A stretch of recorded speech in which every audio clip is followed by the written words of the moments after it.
শান্তিপুর তাঁত শিল্পের হাল ফেরাতে অরিন্দম ভট্টাচার্যের উদ্যোগে প্রায় 1000 কোটি টাকা বিনিয়োগ। একসময় গোটা রাজ্য জুড়ে বিখ্যাত ছিল শান্তিপুরের তাঁত শিল্প, কিন্তু কেন্দ্র এবং রাজ্য উভয় সরকারের অনীহার কারণে আজ সেই শিল্প সম্পূর্ণ ধ্বংসের মুখে। সুতো এবং কাপড়ের কালো বাজার থেকে শুরু করে একাধিক কারণে নতুন করে কেউ আর এই শিল্পের প্রতি আগ্রহ দেখাচ্ছে না। একসময় হাজার হাজার পরিবার এই তাঁত শিল্পের ওপর জীবন নির্বাহ করত। এবারে সেই কথা মাথায় রেখে শান্তিপুরের প্রাক্তন বিধায়ক অরিন্দম ভট্টাচার্যের পদক্ষেপে প্রায় 1000 কোটি টাকা তাঁত শিল্পে বিনিয়োগ হতে চলেছে। আগামী মাসে তার প্রক্রিয়া শুরু হয়ে যাবে। এদিন প্রাক্তন বিধায়ক অরিন্দম ভট্টাচার্যের ডাকে শুধু আমেরিকা থেকে 2 শিল্পপতি আসেন শান্তিপুরে।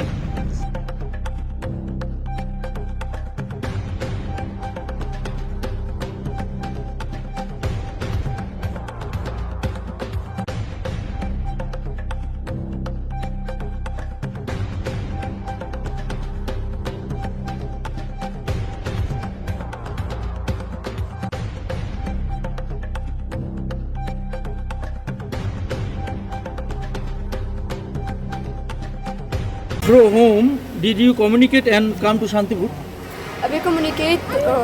We came to Shantipur about to meet friend, and we actually love to Shantipur. I want to see how the now construction, how your businesses grow up, you know.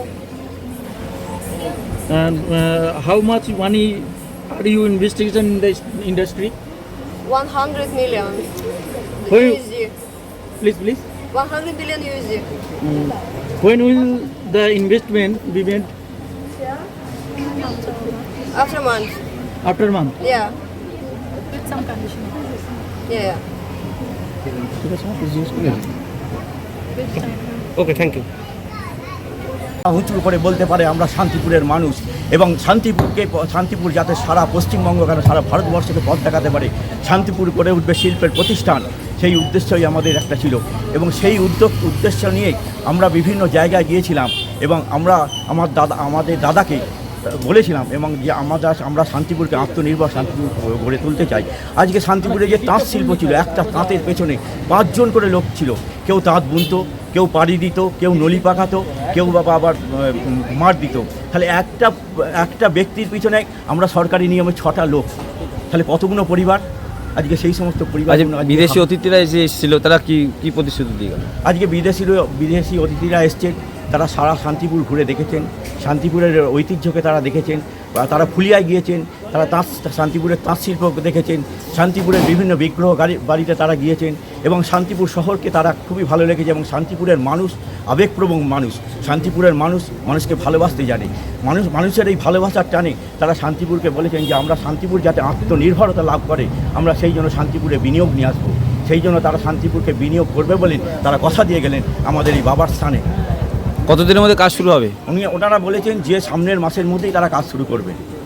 আপনার নাম আর পরিচয়? বিশ্বজিৎ বন্দ্যোপাধ্যায়, আমি এই বেজপাড়ার বাসিন্দা। আর এই যে জায়গাটার নাম? জলেশ্বর মন্দির। আজকে ছিল আমাদের শান্তিপুর, এই শান্তিপুরের প্রাচীন ঐতিহ্য, প্রাচীন কৃষ্টি, প্রাচীন সংস্কৃতিকে তুলে ধরার আমাদের প্রয়াস ছিল। এবং সেই প্রাচীন কৃষ্টি, প্রাচীন সংস্কৃতিকে আমরা আমাদের মন্দির, যে ভোলানাথের মন্দির, জলেশ্বর মন্দির, সেই মন্দিরকেই আমরা বেছে নিয়েছিলাম। কারণ বাবার স্থান, এই স্থানে শান্তিপুরের সংস্কৃতিকে তুলে ধরবো, এবং এই বাবা শান্তিপুরের ঐতিহ্য, সেই ঐতিহ্যকে শান্তিপুরের মাটিতে আমরা প্রতিষ্ঠা করব, এবং শান্তিপুরের আপামর জনগণ আমাদের এই সাংস্কৃতিক অনুষ্ঠান দেখবে, এটাই আমাদের প্রধান উদ্দেশ্য ছিল।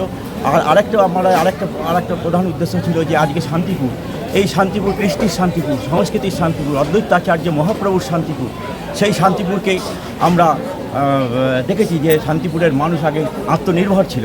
শান্তিপুরের ঘরে ঘরে আজকে তাঁত শিল্প ছিল, সেই তাঁত শিল্প বর্তমানে প্রায় ধ্বংসের পথে চলে গিয়েছে।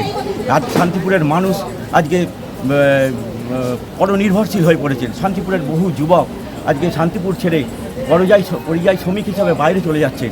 আজকে সেইগুলো আমাদের উদ্দেশ্য যে শান্তিপুরের আগামী প্রজন্মকে যাতে আমরা তুলে ধরতে পারি, আগামী প্রজন্মকে যাতে আমরা আত্মনির্ভর করতে পারি, এটাই আমাদের লক্ষ্য ছিল।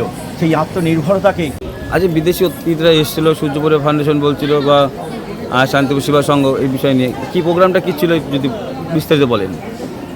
প্রোগ্রামটা ছিল যাতে শান্তিপুরে বিদেশি লোক নিয়ে আসে, তো সেই কারণে আমাদের শান্তিপুর সেবা সংঘ এবং সূর্য পরিবারের তরফ থেকে একটা আনুষ্ঠানিক এটা সবাইকে নিয়ে শান্তিপুরের যারা বিদেশি যারা এসছেন তাদেরকে সারা শান্তিপুরের যে তাঁত শিল্প, যে কুটির শিল্পটা, সেটা দেখানো এবং শান্তিপুরের যে আমাদের যে পবিত্র ভূমি সেটা সবাইকে তাদেরকে দেখানো, শান্তিপুর কত ডেভেলপ করা যায় তাদেরকে দিয়ে সেটা দেখানো হয়েছে। তো সেটা দেখে তারা খুব আপ্লুত হয়েছে এবং তারা তো আপনাদের সামনেই বলল তারা $1000 মিলিয়ন তারা ইনভেস্ট করবেন, যা আমাদের ভারতীয় মুদ্রায় এই মুহূর্তে আজকের দিনে 984 কোটি টাকা যেটা ইনভেস্ট আসতে চলেছে শান্তিপুরের জন্য। এতে আমার মনে হয় শান্তিপুরের যুব সমাজের ক্ষেত্রে, তাদের উন্নতির ক্ষেত্রে, তাদের কর্মসংস্থানের ক্ষেত্রে একটা ঐতিহাসিক প্রচেষ্টা, যেটা আজকে শান্তিপুর সেবা সংঘ এবং সূর্য পরিবারের হাত ধরে শান্তিপুরে এলো এবং এরা অরিন্দম ভট্টাচার্যের বন্ধু, তাই তারা আজকে শান্তিপুরে এসছেন। এটা একটা ঐতিহাসিক মুহূর্ত। তারা কোথা থেকে এসছেন? এনারা এসছেন আমেরিকা থেকে। কতজন এসছেন? 2 জন এসছেন। তারা আর কি বার্তা দিলেন? তারা বার্তা দিলেন শান্তিপুরকে তারা ডেভেলপ করবে।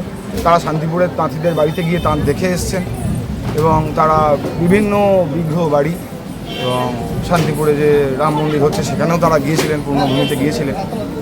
তো শান্তিপুর একটা তাদের আশাতে মানে আগামী দিন তাহলে আগামী শান্তিপুর দিনে ডেভেলপ আমরা হচ্ছে, যেটা দেখতে পেলাম, আগামী দিনে তারা যে প্রচারটা করবেন আমার মনে হয় তারা এখান থেকে যে ভালোবাসা তারা যেটা পেয়ে গেলেন তারা তাদের দেশে গিয়ে তারা বলবেন এবং আমাদের মনে হয় শান্তিপুরে অনেক বিদেশিরা আসবে শান্তিপুরকে।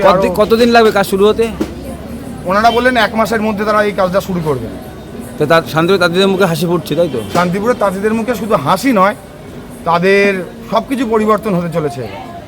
আপনার নাম আর পরিচয়? আমার নাম দেবপম বাগচি, আমি সূর্য পরিবারেরই একটা অংশ এবং শান্তিপুর সেবা সংঘেরও একটা অংশ।